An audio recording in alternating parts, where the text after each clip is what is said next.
This isn't a quote from Michelle Telfer, it's from a gender clinician in America. When she gave a talk, and she was filmed giving it, in which she said that babies, pre-verbal babies, know their gender identity.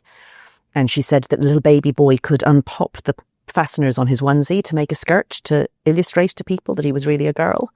And the little baby girl could pull a barrette, a clip out of her hair, to indicate that she was really a boy before they could speak. These people are extremists.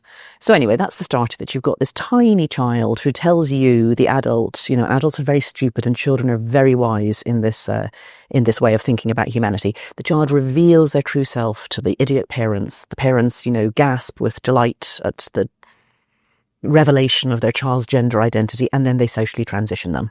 They tell everybody else that this male child is really female, or vice versa. Puberty approaches. And puberty is going to tell the truth to everybody.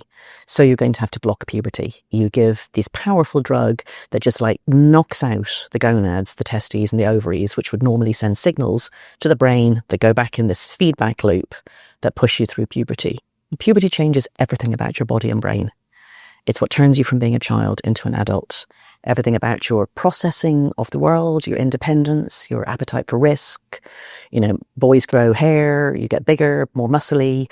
But also in that time is when you start to get sexual feelings.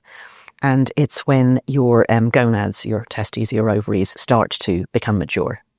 So if you stop that early, that will never happen. And the idea originally was that you could give a child puberty blockers to get them to a bit older so they could make a decision about whether to continue. But you can see the problem here, which is that you've stunted the child's mental development. So they just stay frozen as quite childish. And in fact, what happens is that 97% of children put on puberty blockers go on to cross-sex hormones. So they're not a pause. They're not time to think. You're just on the conveyor belt. So now you take your cross-sex hormones. Probably by 18, 19, 20, we're not sure exactly when, it's too late for you to go back and allow your own body hormones to re-kick and restart your own puberty. It's over. So you won't be just infertile, you will be sterile. Because it's now not possible for your gonads to do the right thing for your sex. But anyway, by this point, it's kind of moot because they've probably done surgery on you and taken them out anyway.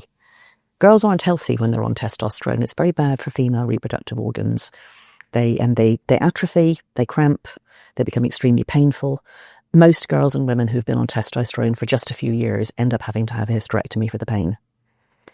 Nobody's telling a 2-year-old, 3-year-old, a 4-year-old this when they socially transition, and yet with some regularity that's where it ends.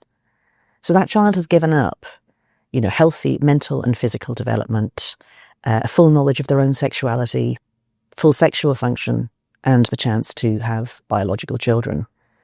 And that decision could not possibly have been explained to a young child who can't possibly understand what they're giving up. And nobody would even try it. It'd be very strange to talk to a 4 or 5-year-old about orgasms or something, Totally inappropriate. It just shouldn't be done. Oh, I don't know. We live in a country where all sorts of sexual depravity is put in front of children. I get accused of caring about children's orgasms for saying all of this. I'm the one who's saying protect children's potentiality to grow into full adults. And then people say, gosh, you're obsessed with children's genitals. That's sick. It is sick. Some of these people are really sick. We used to think that it was a huge human rights abuse to sterilise people. And now we're sterilising children.